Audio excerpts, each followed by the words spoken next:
ইতালির রোম শহরের ভিয়া পিনেত্তোতের একটি পিজার দোকানে শনিবার সন্ধ্যায় আগুন লাগার ঘটনা ঘটে।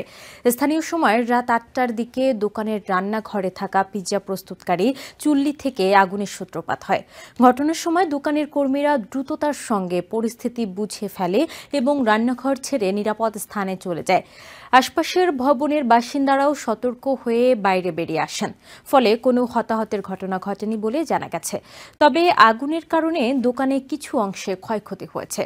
জরুরি সেবার ১১৫ নম্বরে ফোন করা হলে মাত্র ৫ মিনিটের মধ্যে ফায়ার সার্ভিস ঘটনাস্থলে পৌঁছে আগুন নিয়ন্ত্রণে আনতে সক্ষম হয়। স্থানীয়দের দ্রুত প্রতিক্রিয়া এবং ফায়ার সার্ভিসের দ্রুত হস্তক্ষেপে বড় ধরনের বিপর্যয় এড়ানো সম্ভব হয়েছে বলে জানিয়েছে কর্তৃপক্ষ।